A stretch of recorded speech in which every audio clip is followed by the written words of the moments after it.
Hello everyone, this is In-Game Arts. We did another boxing, another breakdown of the demo. This is Azure Striker Gunvolt Striker Pack for the PlayStation 4. Now this collection comes with the Azure Striker Gunvolt as well as Azure Striker Gunvolt 2 all in one disc. Now this collection is the base vanilla version, so the on-disc version is 1.00 and there was a very small update. This update size was 20 megabytes big and will take you to version 1.01 for all around all games. Now, throughout the updates, they claim that it's just mostly for the second one, which was experiencing a lot of crashing problems, either by reaching level 99, fighting the final boss, or button controls just being disabled in the second one in terms of level navigation. Now, I can tell you, I did play all through the first and second one all the way through the entire game, and I did never experience any problems. That's not to say you won't experience any problems, I just personally never did. Though I never reached level 99, I didn't dedicate my time to this game enough to do that, but I did fight the final boss, and I played through all of it with the level navigating without the update, and I never had any problems. I mean, maybe I got lucky, I just want to let you know that I personally never had problems. As I said, this comes with 1 and 2, as well as it comes with all the currently released DLC and updates that were prior released to this collection already on the disc for these games. So, the Gunvolt 2 already has DLCs and so forth on the disc as well. So, it's nice if you're wanting a complete collection all on one disc for this collection. Disappointingly, I wish this game actually come with the third game as well. I think it's called the Chronicles Gunvolt. I have covered that game before. It was a limit run physical release, and I think it could have been nice to have all three of those games all on one disc than just 2 games. But I digress. It's still a nice collection if you want to play the original series all on one disc. Of course, you have the first one where you play as the main character. It's your typical generic, it's an okay kind of story, but there's characters and so forth. Again, not much like the previous one I covered, it's not the most interesting of games, nor is it gameplay. Oddly enough, the boss fights are generally the best part of the game.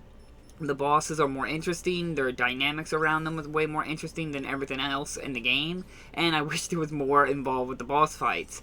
But this one does introduce, compared to the previous one I played, the Chronicles one, an item systemization in the system where you can gather resources and create items for your character to equip.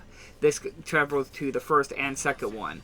It's generally the same kind of experience in games, but you do get another character named Azure Striker, or he is a different kind of mechanic character compared to Copen. He involved where now he tags enemies with his gun and he electrocutes them while constantly electrocuting them. So you kind of jump around and tagging them. The problem was that I never really experienced any difficulty in this game whatsoever. Now I do admit I did play the game on normal, I didn't play it on hard mode, but I never really felt the need to change out my loadout. I never really felt the need to really make any alterations to my character. Just added more abilities in terms of superpowers, mostly just heal. Once I had that, I pretty much breezed through the game. I was a little disappointed that there was no reason to change out my loadout. And the same goes over to the second one as well.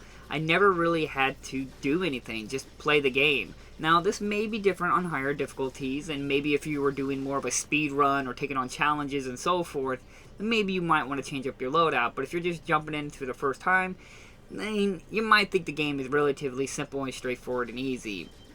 Again, the Azure Strike Bolt series never really got hooked me. I get that the game is trying to be its own kind of thing, but also be a feeling of Mega Man. But in the end, it doesn't really hit any marks on any front, other than maybe some decently good graphics, and like I said, the character art and so forth, and the bosses are actually quite intriguing. Not the main bosses, but the sub-bosses you fight. Everything else is just subpar in my personal opinion. Never really got me involved in the characters or its universe.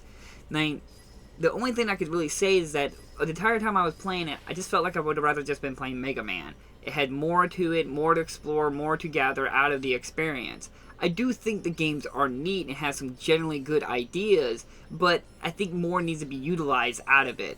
It more feels like a game that's more about speed running, where you're trying to do everything neat and perfect through your time and get the perfect score for every level, than more or less than trying to be in a gaming experience.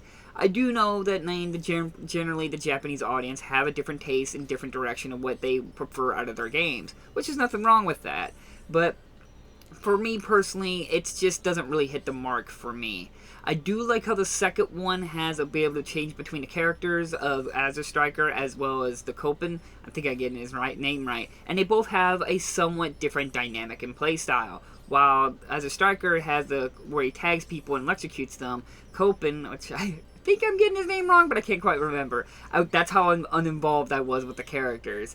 I was just playing the game. I didn't really involve myself with it. He has a dashing mechanic where you dash into enemies and you tag them, you shoot them, and you keep dashing around, which again is a cool element, but the problem is with the screen being so close, you can't really see ahead of you, so you're not going to be dashing constantly unless you don't care if you get hit or anything like that, which again the game involves with a scoring system, so getting hit will interrupt your score system.